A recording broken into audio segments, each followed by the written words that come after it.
টাকা পরিশোধ না করায় কখনো ক্রিকেটারদের কিকব্যাক আটকে রাখে বাস চালক হেলপাররা, কখনো আবার হোটেল ভাড়া না দেয় রুমে বন্দি একটা ফ্র্যাঞ্চাইজির মালিক।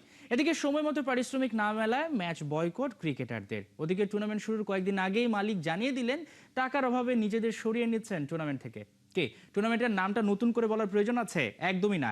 গেল 14 বছরে বারবার অসংখ্যবার, বলতে গেলে প্রতিটা আসরে বিতর্কিত হয়েছে দেশের একমাত্র franchise league Bangladesh premier league তথা বিপিএল কিংবা বিতর্ক লিগ। তাই এবার নতুন করে আর বিতর্ক সৃষ্টি করতে চান না নয়া সভাপতি তামিম ইকবাল। হচ্ছে না বিপিএল। দর্শক, আলোচনা করতে চায় বিপিএল এর ভবিষ্যৎ, সেই সঙ্গে আগামীকাল শুরু হচ্ছে বাংলাদেশের ম্যাকাই টেস্ট। সবকিছু নিয়ে আলোচনা করতে এই মুহূর্তে ৭১ স্টুডিওতে আছেন ক্রীড়া বিশ্লেষক দেব চৌধুরী। দেব চৌধুরী, আপনাকে স্বাগত। শুভ সকাল, কেমন আছেন? ভালো আছি, গুড মর্নিং। সবার আগে যে বিষয়টা আমি জানতে চাই, আপনার মাথায় যখনই বিপিএল এই শব্দটা কানে ভাসে, মাথার মধ্যে কি আসে আসলে? BPL cup, BPL cup, BPL cup, Bappi লাহিড়ীর গান কানে বাসে। কেননা এইখানে তামাশাবাদ দিয়ে এক যুগ পার হয়ে গেছে, খুব বেশি কিছু পাইনি। আপনি যদি নাম্বারিং করেন 10-এর মধ্যে, ক্রিকেটীয় দিক থেকে বিপিএল হয়তো 10-এর মধ্যে আপনার 4-এর বেশি পাবে না।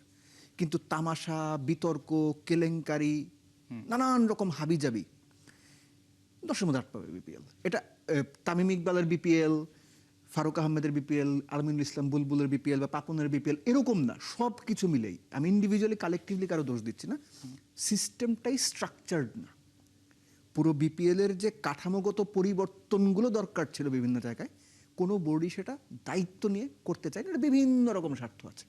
সো আপনি যখন কোনো পার্টিকুলার এলিমেন্টের মধ্যে নিজের স্বার্থ বা একটা গোষ্ঠীর স্বার্থ দেখতে যাবেন, ওই পারপাস সার্ভ করতে যাবেন, তখন আইডিয়ালি যে ধরনের সংকট তৈরি হয়, বাংলাদেশের বিপিএল ঠিক সেই ধরনেরই সংকট তৈরি হয়েছে। এটা এক্সপেক্টেড ছিল। এই যে তামিম ইকবাল বলছেন যে আকার ইঙ্গিতে এবার বিপিএলটা হবে না, আকার ইঙ্গিতে না, সরাসরি সরাসরি বলেই দিয়েছেন। এতদিন তিনি আসলে নানাভাবে বোঝাচ্ছিলেন যে হবে না হবে না, এখন আসলে আনুষ্ঠানিকভাবে বলে দিলেন। তিনি দাবি করছেন যে 2 বছরে 40 কোটি টাকা বিসিবি লস হয়েছে। বিসিবি তো আসলে অনেক টাকা রয়েছে। সো এই 40 কোটি টাকার বিষয়টা যদি বাদ দিয়ে তিনি একটা চ্যালেঞ্জ নিতেই পারতেন যে না, আমরা বিপিএল করব। অন্যান্য যারা ক্রিকেট বোর্ড সভাপতি ছিলেন তারা কিন্তু নানা সময় অল্প সময়ের মধ্যে করেছেন। তিনি আসলে এই চ্যালেঞ্জটা কেন নিতে চাননি? আচ্ছা, আপনার প্রথম যে কথার অংশটা, যে বিসিবির তো টাকা আছে, আমাদের গ্রামাঞ্চলে একটা কথা আছে যে বসে খেলে রাজার গোলা ফুরিয়ে যায়। রাইট। সো আপনি বিপিএলটা এক যুগ পার করার পরও 12, 13, 14, 15 রিগার্ডলেস অফ নাম্বারস, বিপিএলটা এখনো লাভজনক করতে পারেন নাই।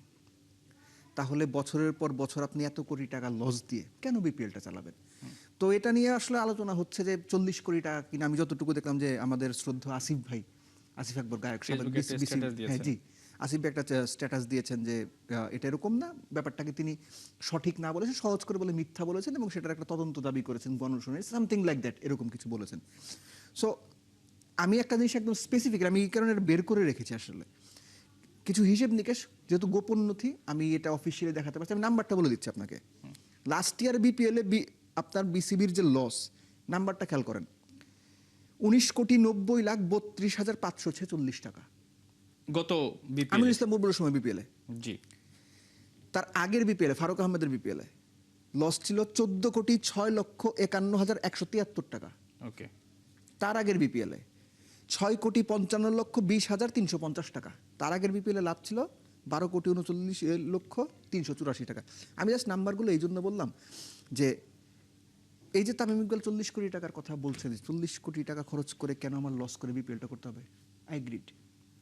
আর আপনার প্রশ্নের দ্বিতীয় অংশ হচ্ছে যে বিসিবি কেন টাকা খরচ করে না বা চান্সটা নিতে পারতো? অবশ্যই নিতে পারতো যদি এইখানে ফ্র্যাঞ্চাইজিগুলো প্রফেশনাল হইতো। Right. Bangladesh cricket board, BPL governing council, তারাও যে পুরো দস্তুর প্রফেশনাল এইটা বলারও সুযোগ নাই। ক্রিকেট বোর্ডের ভেতরেই নানান রকম অসামঞ্জস্য রয়েছে, নানান রকম। আপনি আজ তামিম ইকবাল আমার এই সিটে তামিম ইকবালকে নিয়ে আসেন, জিজ্ঞেস করেন যে তামিম ভাই বা মিস্টার প্রেসিডেন্ট, এই ব্যাপারগুলোতে অসামঞ্জস্য আছে, তামিম এখানে বসে স্বীকার করে যাবে। কিন্তু ইন রিয়েলিটি বাংলাদেশের ফ্র্যাঞ্চাইজি যেগুলো আসে, আগে বাংলাদেশে ভালো ফ্র্যাঞ্চাইজি এসেছে, খুব ভালো মানের ক্রিকেটও হয়েছে, প্লেয়ারদের পেমেন্ট নিয়ে কোনো ডিসপিউট নাই। আপনি আপনার ইন্ট্রো শুরুতে বলছিলেন যে ক্লাব মালিকদের, ফ্র্যাঞ্চাইজি মালিকদের হোটেল আটকে রাখা হয়, একজন মালিক সরাসরি ফিক্সিংয়ের দাবি করেন, একটা ফ্র্যাঞ্চাইজি টুর্নামেন্ট শুরু হওয়ার 3 দিন আগে রিভোক করে যায়, বলা হয় ইরিভোকেবল ব্যাংক গ্যারান্টি, দেখা যায় সেই ফ্র্যাঞ্চাইজি ব্যাংক গ্যারান্টি দেয় নাই। এরকম নানান রকম ডিসপিউট নিয়ে যখন টুর্নামেন্টটা হয়, ফ্র্যাঞ্চাইজি প্লেয়ারদের টাকা দিবে কি দিবে না অনিশ্চয়তা তৈরি হয়। ফ্র্যাঞ্চাইজির কাছে বিসিবি যে পার্টিসিপেশন মানিটা পাওয়ার কথা সেটা যখন ঠিক মতো দেয় না, ওই ফ্র্যাঞ্চাইজি নিয়ে লস দিয়ে বিসিবি কেন বিপিএল চালাবে? আমি হলে চালাইতাম না, অ্যাবসলুটলি নট। ফ্র্যাঞ্চাইজি যদি প্রফেশনাল হইতো, তারা যদি ভালো ফ্র্যাঞ্চাইজি আসে না, আছে তো দু একটা তো ভালো আছে, তারা প্লেয়ারদের পেমেন্ট বা অন্য ইস্যু আছে সব কিছু সুন্দরভাবে সলভ করেছে, আমি যতটুকু জানি আর কি। কিন্তু বাদ বাকি 5টা 6টা ফ্র্যাঞ্চাইজির মধ্যে 4টায় যদি ঝামেলাপূর্ণ হয়, আপনি বিপিএল চালানোর কোনো মানে হয় না। আর আপনার প্রশ্নের লাস্ট পার্টটা হচ্ছে যে বিসিবি বিপিএলটা 4টা ভালো ফ্র্যাঞ্চাইজিও যদি পায়, তামিম কিন্তু স্পষ্ট করে বলেছে সেটা 12 মাস 18 মাস লাগুক, অর্থাৎ নেক্সট সিজনেও যদি না হয়, প্রশ্নবিদ্ধ বিপিএল করার কোনো মানে হয় না। আমি এটার সাথে শতভাগ একমত। এই ভালো ফ্রাঞ্চাইজি পাবে কিভাবে? কারণ আমরা তো এত যোগ হয়ে গেল, আমরা কি কখনোই সেটা করতে পারিনি? মানে এটা কি ইচ্ছার অভাব? সাংগঠনিক ব্যর্থতা, সাংগঠনিক ব্যর্থতা। কেননা লাস্ট বোর্ডের আগের বোর্ডে পার্টিকুলার, ইনফ্যাক্ট লাস্ট বোর্ডেও কোন ফ্র্যাঞ্চাইজি দল পাবে সেগুলোর বেসিক কিছু ক্রাইটেরিয়া আছে, যে এরকম ক্রাইটেরিয়াগুলো বা এরকম চেকলিস্টগুলো আপনি যদি টিক দিতে পারেন, চেকলিস্টের এই ব্যাপারগুলো, আপনি ফ্র্যাঞ্চাইজি পাবেন। এমনও আছে যে বিসিবির সর্বোচ্চ ক্ষমতাশালী তিনি তার ব্যক্তিগত প্রভাব ব্যবহার করে না অমুক ফ্র্যাঞ্চাইজিকে বা ওদেরকে দল দিতে হবে, আমার কাছের লোক, আমার ভাই ব্রাদার বন্ধু হয়েছে।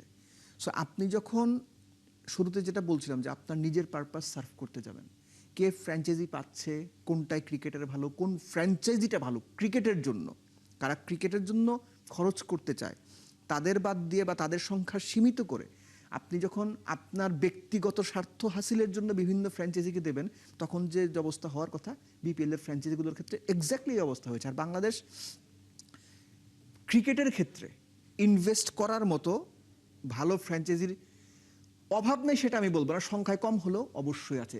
তাদেরকে ওই আস্থার জায়গাটা তৈরি করে দিতে হবে যে বিপিএলটা ক্লিন হবে বা যতটুকু সম্ভব এখানে ঝামেলা কম হবে। আপনি চেষ্টা করেন, 10টা জায়গায় ট্রাই করেন, 5টা ফ্র্যাঞ্চাইজি আপনি পাবেন। সো ওরকম ভালো ফ্র্যাঞ্চাইজি যদি পাওয়া যায়, সেটা বিদেশি ফ্র্যাঞ্চাইজিও হইতে পারে, যদি পাওয়া যায়, আমার মনে হয় যে মানে বিপিএলটা ক্লিন করা, ভালো বিপিএল করা খুব বেশি কঠিন হওয়ার কথা না। এই যে 40 কোটি টাকা এবং তার পাল্টা জবাবে আসিফ আকবর তিনি যেটা বললেন যে তদন্ত করতে হবে, এখন তো একটা নতুন মোড় নিল। আপনার কি মনে হয় যদি বিসিবির সভাপতি হতেন, একজন সাবেক পরিচালক, তিনি এরকম একটা অভিযোগ তুললে সেটা কি এই মুহূর্তে তদন্ত করা উচিত কিনা? পাত্তাই দিতাম না, আমি পাত্তাই দিতাম না। সেটা কেন? আমিনুল ইসলাম বুলবুলের ক্রিকেট বোর্ড যা যা করে গেছে, এইটা পাত্তা দেওয়ারই কোনো কারণ নাই। Trust me on this. আপনার বিসিবির সবশেষ যে বোর্ডটা ছিল, সেই বোর্ডের একজন সহসভাপতি ছিলেন, আপনার মনে আছে কিনা জানি না, মিস্টার শাখাওয়াত হোসেন। কোন যোগ্যতায়, কি কারণে ক্রিকেটে কাজ করে তিনি বিসিবির সহসভাপতি হয়েছিলেন আমি জানি না। আমিনুল ইসলাম বুলবুলের পাশে দাঁড়িয়ে প্রচুর কথা বলতেন। নাজমুল আবেদিন ফাহিম, ক্রিকেটের গুরু, কি করে গেছেন ক্রিকেটে, তার নাম হয়ে গেছিল টিএডিএ ডিরেক্টর। আমি জাস্ট দুটা উদাহরণ দিলাম। সো আমিনুল ইসলাম বুলবুল কিছুদিন আগেও আপনার একটা ওই আইসিসিকে কারণ দর্শনের চিঠি দেওয়া নিয়ে একটা ঘটনা হলো না, তিনি তো গণমাধ্যমে বা নিজে একটা ভিডিও বার্তা, গোপন স্থান থেকে ভিডিও বার্তা পাঠিয়ে জানিয়ে দিলেন যে না এরকম কোনো কিছু তিনি বলেননি। পরবর্তীতে ফ্ল্যাশ হয়ে গেল, না আমি তো ক্রিকেটের ক্ষতির জন্য এরকম কিছু করতে পারি না, সরাসরি বললেন। পুরো দেশ, পুরো দুনিয়া দেখলো, বাংলা ভাষাভাষী মানুষ দেখলো, তিনি বলছেন তিনি এরকম কিছু করেননি। পরে প্রমাণ হয়ে গেল ওই 15 পৃষ্ঠার চিঠি তিনিই পাঠিয়েছেন,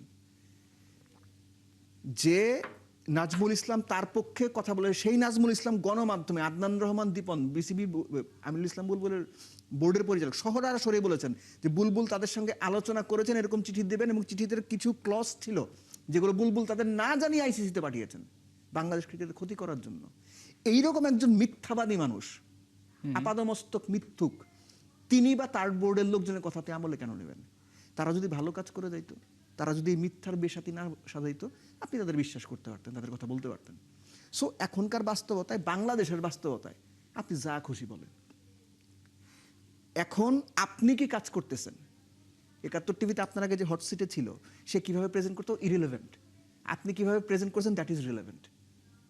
সো কে কি বললো, আমার মনে হয় বাংলাদেশ ক্রিকেট বোর্ডের আমলে নেওয়ার এটার সুযোগই নেই। একদম মানে আপনার মাঠের ভাষা বলে বা এগুলো নিয়ে আলোচনা করার টাইম নেই। ক্রিকেট বোর্ডের মনোভাবটা হচ্ছে এরকম, তারা এগুলো পাত্তাই দেবে না। এগুলো যে আপনি বলবেন ফেসবুক গরম হবে, ইনস্টাগ্রাম গরম হবে, টিকটক গরম হবে, চলো ক্রিকেটের কিছু দেয় আসে না তাতে।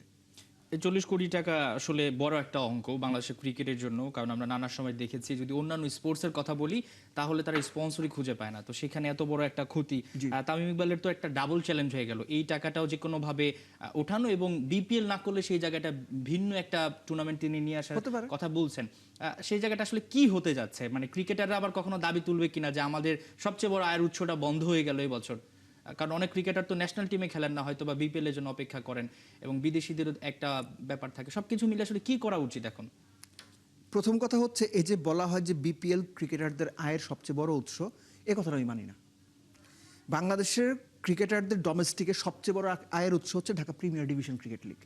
ধরেন আপনার 6টা ফ্র্যাঞ্চাইজি আছে বিপিএলে, 6টা ফ্র্যাঞ্চাইজিতে আপনি 4জন করে বিদেশি তো থাকেই, 17 জনের টিম হয়, 18 জনের টিম হয়, মানে regardless of numbers.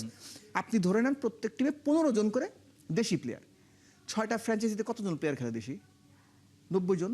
90 John player basically খেলে না। 75 থেকে 80 জন প্লেয়ার 6টা যদি ফ্র্যাঞ্চাইজি হয়। আর ঢাকা প্রিমিয়ার ডিভিশন ক্রিকেট লিগে মিনিমাম 180টা প্লেয়ার খেলে। ক্রিকেটারদের রুটি রুজির যে ব্যবস্থাটা বলা হয় যে বিপিএল এ সবচেয়ে বেশি টাকা, নো, ঢাকা প্রিমিয়ার লিগে বেশি। বিপিএল তারা খেলতে না পারলে তাদের আর্থিকভাবে একটা ক্ষতি হবে, অবশ্যই হবে, অস্বীকার করার কোনো সুযোগ নাই।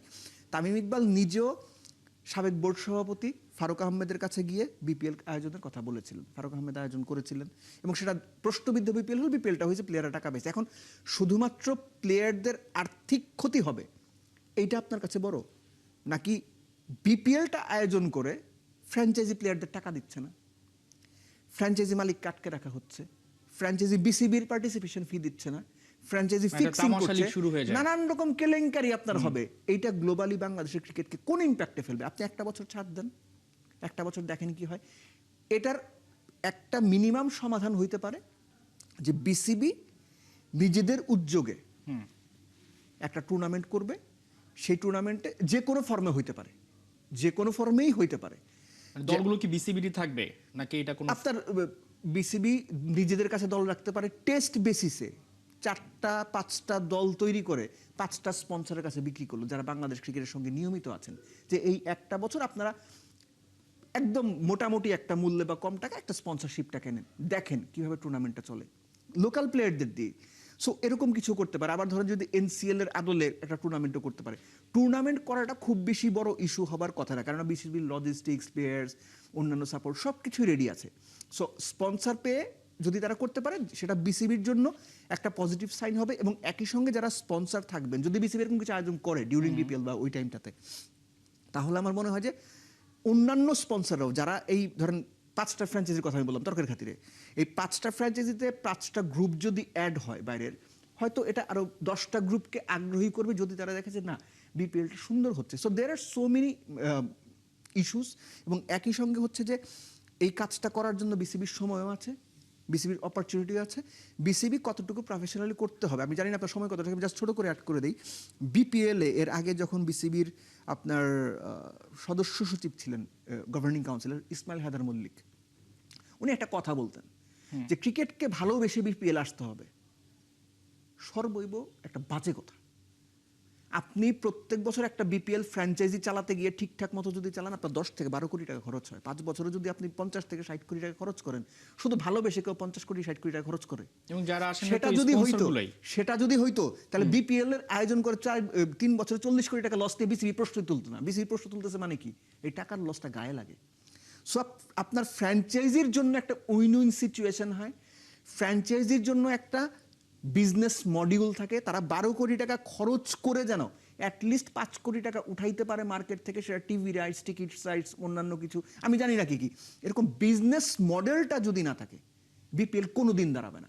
শুধুমাত্র ক্রিকেট ভালোবেসে কোনো পার্টিকুলার গ্রুপ কিংবা কোনো ধরনের স্পন্সর 5 বছরে 50-60 কোটি টাকা খরচ করবে না। তাদেরকে মিনিমাম কিছু লাভের জায়গা দেখাতে হবে যে আপনি 50 কোটি টাকা খরচ করলেও যেন 20 কোটি 30 কোটি টাকা ওঠানোর একটা বিজনেস মডিউল থাকে, নইলে হবে না। সেটাই হয়তো বা হতে যাচ্ছে, আমরা সেটাই ভাবছি। নিশ্চয়ই তামিম ইকবাল একটা ব্যাকআপ প্ল্যান করেই হয়তো বা বিপিএলটাকে করবেন না, সেই কথাই বলেছেন। দেবচৌধুরী, আমরা একটু আগামীকালকের ম্যাচ নিয়ে ছোট্ট করে জানতে চাই, ইতিহাসের সামনে দাঁড়িয়ে এই ম্যাচটা যদি বাংলাদেশ হারেও, মানে 5 দিন টেস্টটা গড়াবে কিনা সেটা একটা বড় প্রশ্ন। বাংলাদেশের আসলে কেমন খেলা উচিত?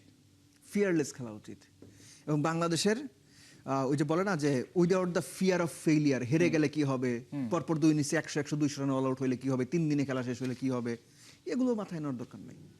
যে প্ল্যান করে আপনারা দ্বিতীয় টেস্টটা মাঠে নামতে চান, এক্স্যাক্টলি আপনাদের প্ল্যান অনুযায়ী যান।